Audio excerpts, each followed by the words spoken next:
ਵਾਹਿਗੁਰੂ ਜੀ ਕਾ ਖਾਲਸਾ ਵਾਹਿਗੁਰੂ ਜੀ ਕੀ ਫਤਿਹ। ਅੱਜ ਅਸੀਂ ਇਖਲਾਕੀ ਤੇ ਸਿਧਾਂਤਕ ਪਹਿਲੂ ਬਾਰੇ ਵਿਚਾਰ ਸਾਂਝੇ ਕਰਾਂਗੇ।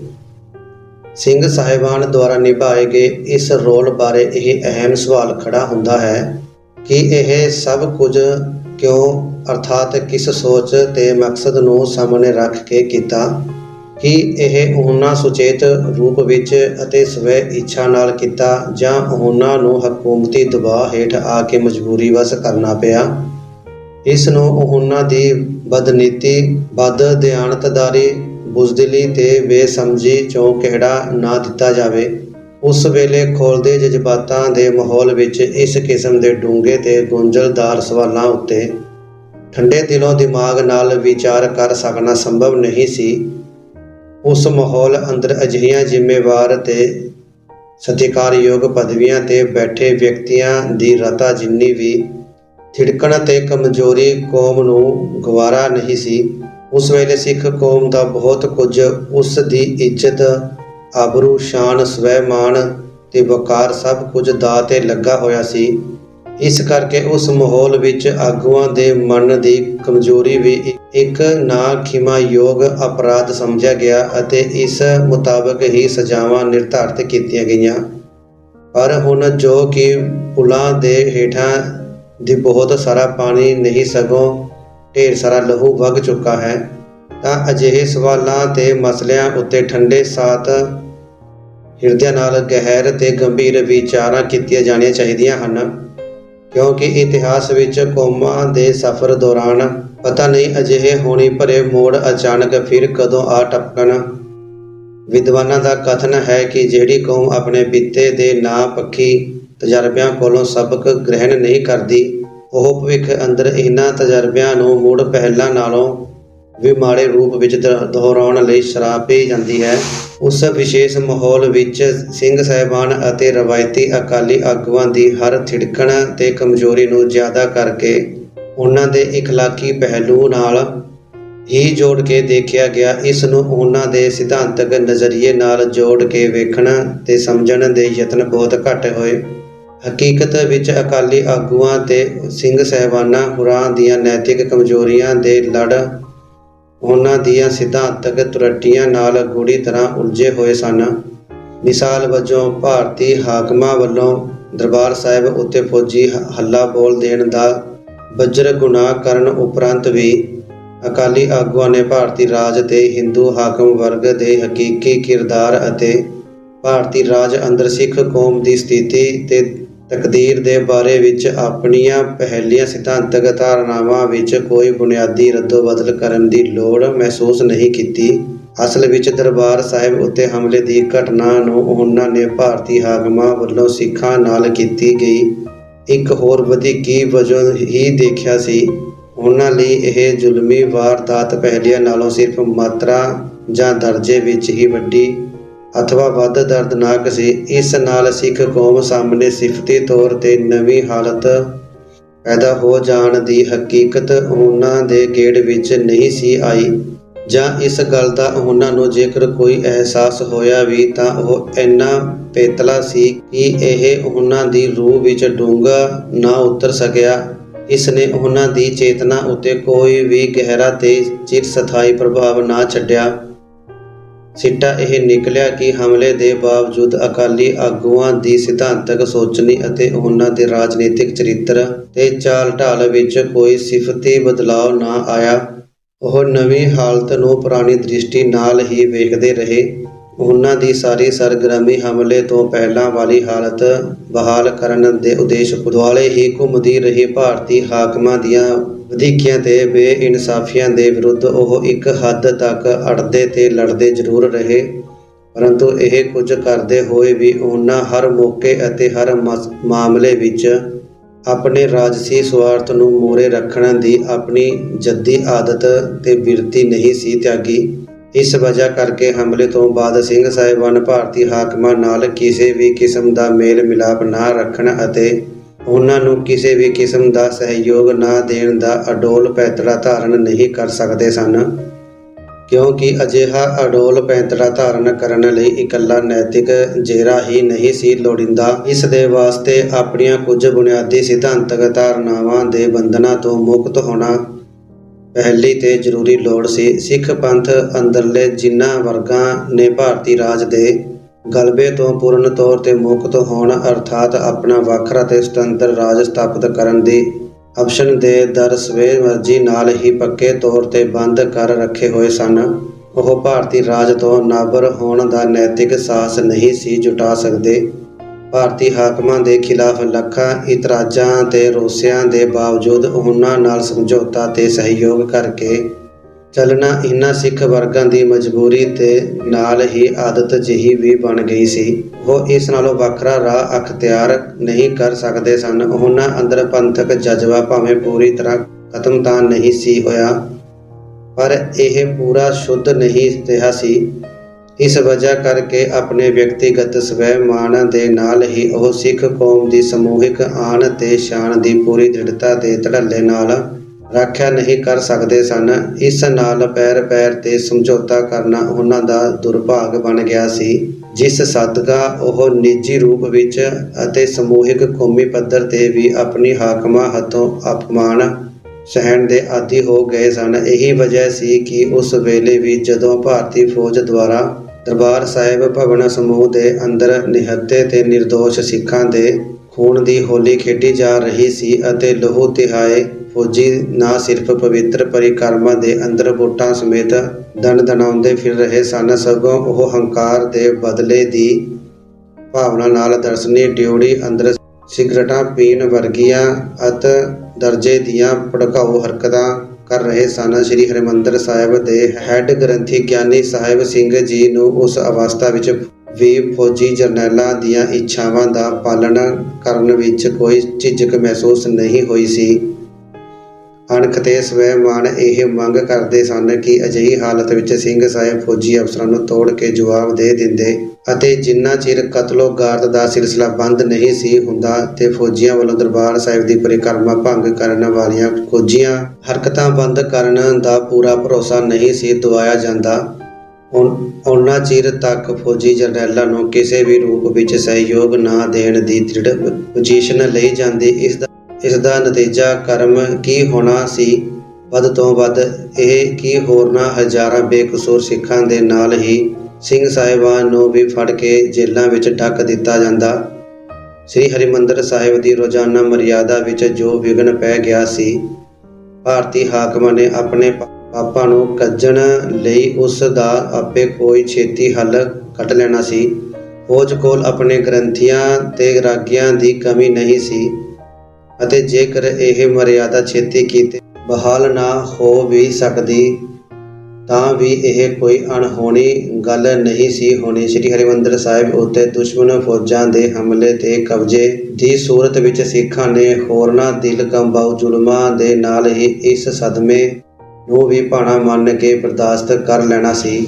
ਇਤਿਹਾਸ ਵਿੱਚ ਪਹਿਲਾਂ ਵੀ ਸਿੱਖ ਕੌਮ ਨਾਲ ਅਨੇਕਾਂ ਵਾਰੀ ਅਜਿਹੇ ਦਰਦਨਾਕ ਹਾਦਸੇ ਵਾਪਰ ਚੁੱਕੇ ਹਨ। ਜਦ ਧਾੜਵੀਆਂ ਦੇ ਕਬਜ਼ੇ ਹੇਠ ਸ੍ਰੀ ਹਰਿਮੰਦਰ ਸਾਹਿਬ ਦੀ ਪਵਿੱਤਰ ਮਰਿਆਦਾ ਲੰਮੇ ਅਰਸੇ ਤੱਕ ਭੰਗ ਹੁੰਦੀ ਰਹੀ, ਪਰ ਅਜਿਹਾ ਪਹਿਲਾਂ ਕਦੇ ਨਹੀਂ ਸੀ ਹੋਇਆ ਕਿ ਹਮਲਾਵਰਾਂ ਨੂੰ ਆਪਣੇ ਕੀਤੇ ਗਏ ਕੁਕਰਮ ਉੱਤੇ ਪਰਦਾਪੋਸ਼ੀ ਕਰਨ ਦੀ ਇੰਨੀ ਸ਼ਿੱਦਤ ਤੇ ਲੋੜ ਮਹਿਸੂਸ ਹੋਈ ਹੋਵੇ।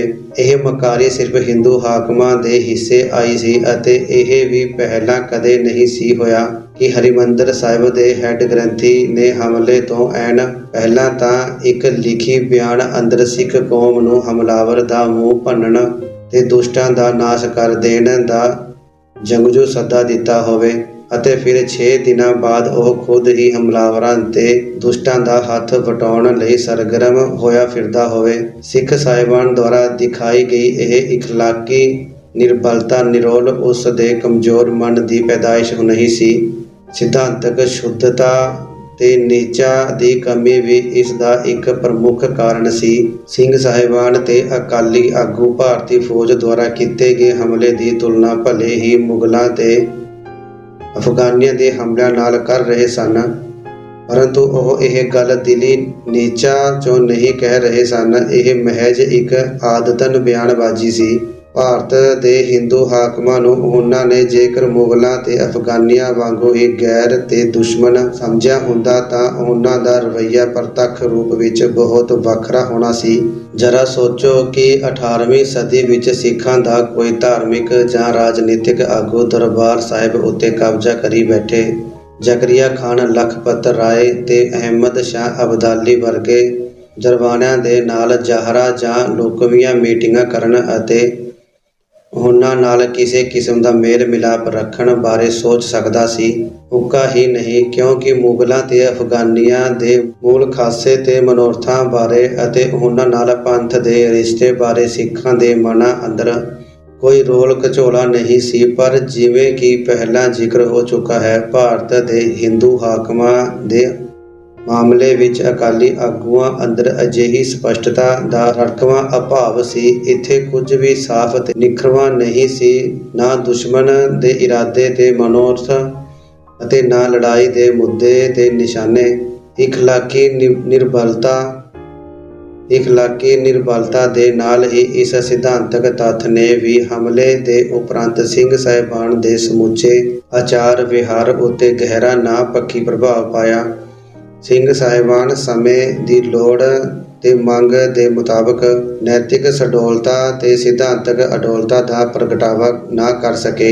ਉਹਨਾਂ ਦੇ ਕਦਮ ਪੈਰ ਤੇ ਡਗਮਗਾਉਂਦੇ ਰਹੇ। ਉਹਨਾਂ ਨੇ ਭਾਰਤੀ ਹਾਕਮਾਂ ਦੇ ਸਿੱਖ ਦੋਖੀ ਕਦਮਾਂ ਦਾ ਇੱਕ ਸੀਮਤ ਹੱਦ ਤੱਕ ਵਿਰੋਧ ਵੀ ਕੀਤਾ ਅਤੇ ਕੁਝ ਮੌਕਿਆਂ ਤੇ ਉਹ ਹਕੂਮਤੀ ਦਬਾਅ ਮੰਨਣ ਤੋਂ ਇਨਕਾਰੀ ਵੀ ਹੋਏ। ਪਰ ਉਹਨਾਂ ਦਾ ਇਹ ਵਿਰੋਧ ਤੇ ਇਨਕਾਰ ਉਹਨਾਂ ਦੀ ਦੋਸ਼ਪੂਰਨ ਸਿਧਾਂਤਕ ਸੋਚਣੀ ਦੇ ਨਾ ਪੱਖੀ ਪ੍ਰਭਾਵਾਂ ਤੋਂ ਸੁਰਖਰੂ ਨਹੀਂ ਸੀ।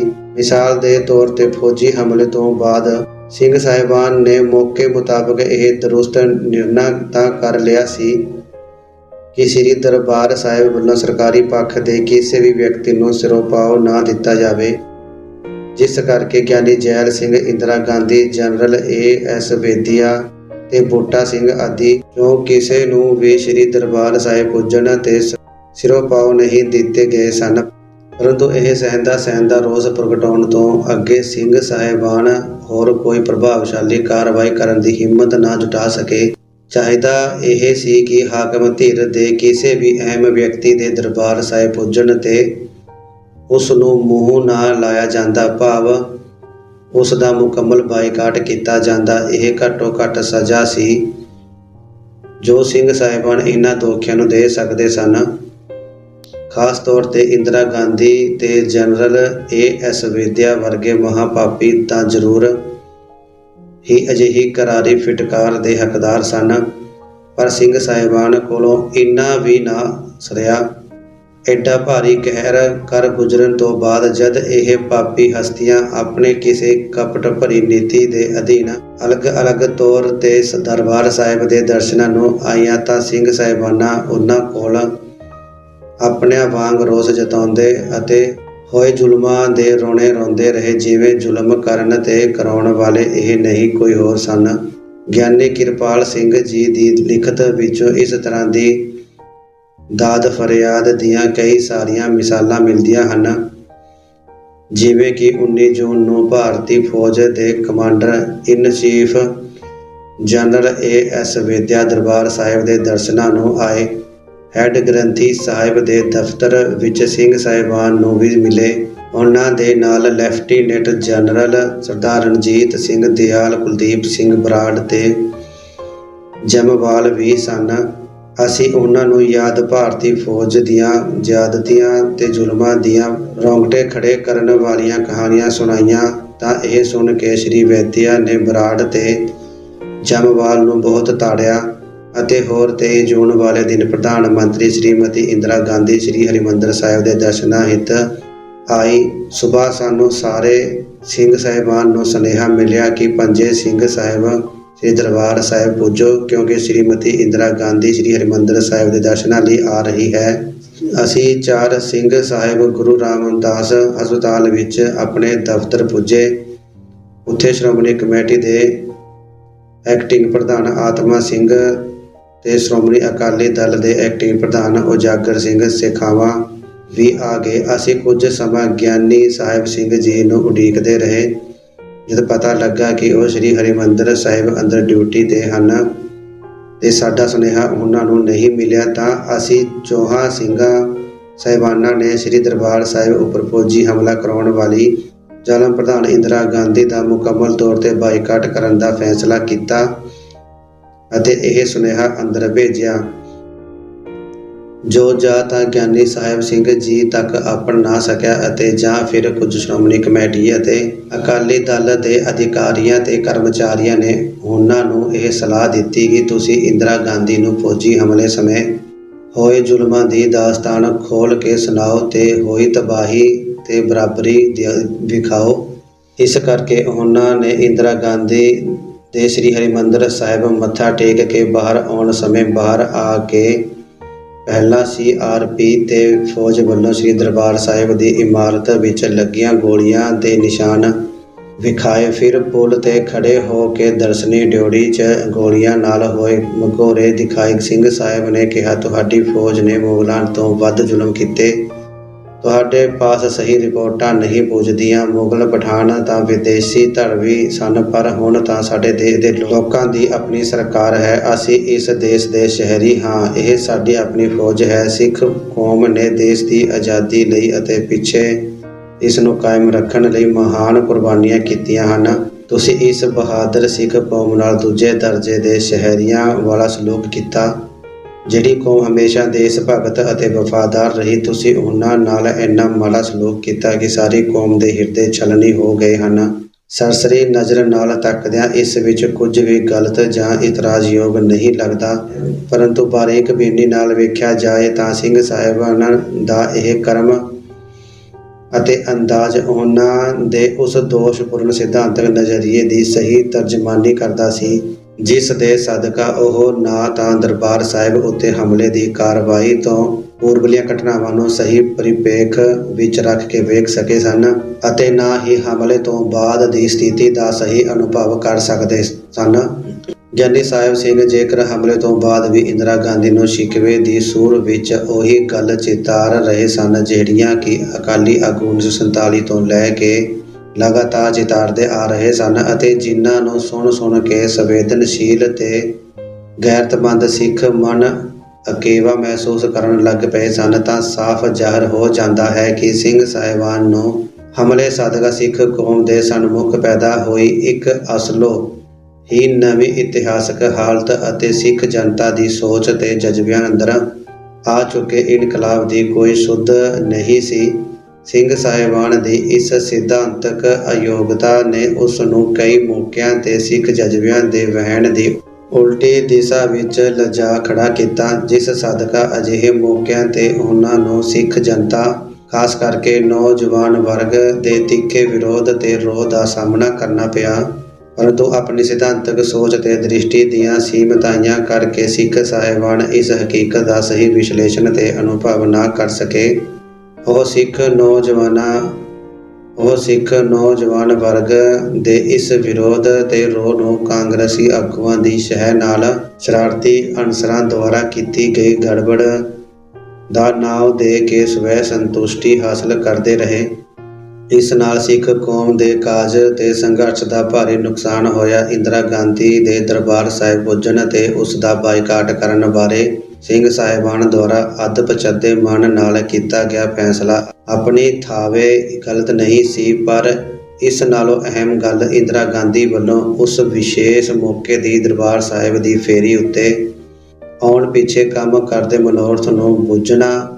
ਗਿਆਨੀ ਕਿਰਪਾਲ ਸਿੰਘ ਜੀ ਵੱਲੋਂ ਇਹ ਸ਼ਬਦ ਲਿਖਣੇ ਕਿ ਸ਼੍ਰੀਮਤੀ ਇੰਦਰਾ ਗਾਂਧੀ ਸ੍ਰੀ ਹਰਿਮੰਦਰ ਸਾਹਿਬ ਦੇ ਦਰਸ਼ਨਾਂ ਹਿੱਤ ਆਈ। ਇੰਦਰਾ ਗਾਂਧੀ ਦੀ ਸਿੱਖ ਦੁਸ਼ਮਣ ਫਿਤਰਤ ਤੇ ਦਰਬਾਰ ਸਾਹਿਬ ਦੀ ਫੇਰੀ ਪਿੱਛੇ ਕੰਮ ਕਰਦੇ ਉਸ ਦੇ ਗੁੱਝੇ ਮਨੋਭਾਵ ਬਾਰੇ ਆਪਣੀ ਅਗਿਆਨਤਾ ਪ੍ਰਗਟਾਉਣਾ ਸੀ। ਪੰਜਾਬ ਉੱਤੇ ਅੰਗਰੇਜ਼ਾਂ ਦੇ ਕਬਜ਼ ਹੋ ਜਾਣ ਤੋਂ ਬਾਅਦ ਗਵਰਨਰ ਜਨਰਲ ਲਾਰਡ ਡਲਹੌਜ਼ੀ ਦੇ ਮਨ ਅੰਦਰ ਵੀ ਦਰਬਾਰ ਸਾਹਿਬ ਦੇ ਦਰਸ਼ਨ ਕਰਨ ਦੀ ਉਤੇਜਨਾ ਪੈਦਾ ਹੋਈ ਸੀ। ਇਸ ਉਤੇਜਨਾ ਦਾ ਆਧਾਰ ਸ੍ਰੀ ਦਰਬਾਰ ਸਾਹਿਬ ਪ੍ਰਤੀ ਉਸ ਦੀ ਸੱਚੀ ਸ਼ਰਧਾ ਨਹੀਂ ਸੀ, ਉਹ ਆਪਣੀ ਜਿੱਤ ਦਾ ਡੰਕਾ ਵਜਾਉਣ ਆਇਆ ਸੀ। ਇਸ ਕਰਕੇ ਹੀ ਸ੍ਰੀ ਹਰਿਮੰਦਰ ਸਾਹਿਬ ਦੇ ਅੰਦਰ ਖੜੋਤਿਆਂ ਉਸ ਦੇ ਮੂੰਹ ਸੁੱਤੇ ਸਿੱਧ ਹੀ ਇਹ ਹੰਕਾਰ ਗੁੱਸੇ ਸ਼ਬਦ ਨਿਕਲ ਗਏ ਸਨ ਕਿ ਇੱਕ ਸਮਾਂ ਸੀ ਜਦ ਕੋਈ ਅੰਗਰੇਜ਼ ਸਿਪਾਹੀ ਅੰਮ੍ਰਿਤਸਰ ਦੀਆਂ ਗਲੀਆਂ ਵਿੱਚੋਂ ਲੰਘਣ ਲੱਗਿਆਂ ਆਪਣੇ ਆਪ ਨੂੰ ਸੁਰੱਖਿਅਤ ਮਹਿਸੂਸ ਨਹੀਂ ਸੀ ਕਰਦਾ। ਪਰ ਹੁਣ ਹਾਲਤ ਇਸ ਕਦਰ ਸਾਡੇ ਪੱਖ ਵਿੱਚ ਵੱਟ ਗਏ ਸਨ ਕਿ ਗਵਰਨਰ ਜਨਰਲ ਗੋਲਡਨ ਟੈਂਪਲ ਦੇ ਸਭ ਨਾਲੋਂ ਪਵਿੱਤਰ ਸਥਾਨ ਉੱਤੇ ਖੜਾ ਹੈ ਅਤੇ ਗ੍ਰੰਥੀ ਉਸ ਦੀ ਅਰਦਲ ਵਿੱਚ ਖੜੇ ਉਸ ਨੂੰ ਸਲਾਮਾਂ ਕਰ ਰਹੇ ਸਨ। ਇਸ ਤੋਂ ਇੰਦਰਾ ਗਾਂਧੀ ਦੀ ਇਸ ਫੇਰੀ ਪਿੱਛੇ ਕੰਮ ਕਰਦੀ ਖੋਟੀ ਭਾਵਨਾ ਦਾ ਅਨੁਮਾਨ ਲਾਉਣਾ ਕੋਈ ਮੁਸ਼ਕਿਲ ਨਹੀਂ ਰਹਿ ਜਾਂਦਾ। ਉਹ ਸ੍ਰੀ ਦਰਬਾਰ ਸਾਹਿਬ ਦੇ ਦਰਸ਼ਨ ਨਹੀਂ ਸੀ ਆਈ, ਲਾਰਡ ਡਲਹੌਜੀ ਦੀ ਤਰ੍ਹਾਂ ਹੀ ਸਿੱਖਾਂ ਉੱਤੇ ਆਪਣੀ ਜਿੱਤ ਦਾ ਡੰਕਾ ਵਜਾਉਣ ਲਈ ਆਈ ਸੀ। ਸੋ ਅਜਿਹੀ ਹਾਲਤ ਵਿੱਚ ਸਿੰਘ ਸਾਹਿਬ ਵੱਲੋਂ ਇੰਦਰਾ ਗਾਂਧੀ ਕੋਲ ਰੋਸੇ ਤੇ ਸ਼ਿਕਵੇ ਪ੍ਰਗਟ ਕਰਨੇ ਨਾ ਸਿਰਫ ਸੂਝ ਦੀ ਦ੍ਰਿਸ਼ਟੀ ਤੋਂ ਅਣਉਚਿਤ ਸਨ, ਸਗੋਂ ਇਸ ਕਰਮ ਨਾਲ ਸਿੰਘ ਸਾਹਿਬ ਨੇ ਕੌਮ ਦਾ ਗੌਰਵ ਵੀ ਘਟਾਇਆ। ਚਾਹੀਦਾ ਇਹ ਸੀ ਕਿ ਸਿੰਘ ਸਾਹਿਬ ਦੇ ਸਮੇਤ ਦਰਬਾਰ ਸਾਹਿਬ ਵਿਖੇ ਮੌਜੂਦ ਕਿਸੇ ਵੀ ਕਰਮਚਾਰੀ ਵੱਲੋਂ ਇੰਦਰਾ ਗਾਂਧੀ ਨਾਲ ਇੱਕ ਵੀ ਸ਼ਬਦ ਸਾਂਝਾ ਨਾ ਕੀਤਾ ਜਾਂਦਾ। ਉਸ ਨੂੰ ਉਲਾਮੇ ਦੇਣ ਨਾਲੋਂ ਨਫ਼ਰਤ ਭਰੀ ਖਾਮੋਸ਼ੀ ਨਾਲ ਘਾਇਲ ਕਰਨਾ ਜ਼ਿਆਦਾ ਠੀਕ ਹੋਣਾ ਸੀ।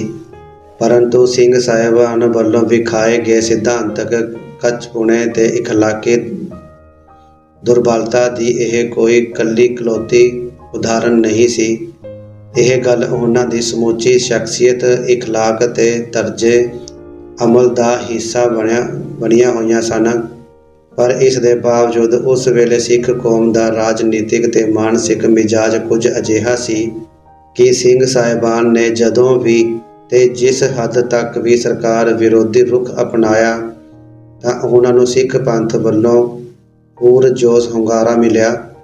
ਇਸ ਦੇ ਉਲਟ ਜਦੋਂ ਵੀ ਉਹਨਾਂ ਦੇ ਕਿਸੇ ਕਰਮ ਵਿੱਚੋਂ ਹਕੂਮਤੀ ਦਬਾਅ ਅੱਗੇ ਝੁਕ ਜਾਣ ਅਤੇ ਸਿੱਖ ਸਿਧਾਂਤ ਤੇ ਰਵਾਇਤਾਂ ਦੀ ਹੇਠੀ ਕਰਨ ਦੇ ਸੰਕੇਤ ਮਿਲੇ ਤਾਂ ਉਹਨਾਂ ਨੂੰ ਫੌਰਨ ਸਿੱਖ ਜਨਤਾ ਦੇ ਤਿੱਖੇ ਵਿਰੋਧ ਤੇ ਰੋਹ ਦਾ ਸਾਹਮਣਾ ਕਰਨਾ ਪਿਆ।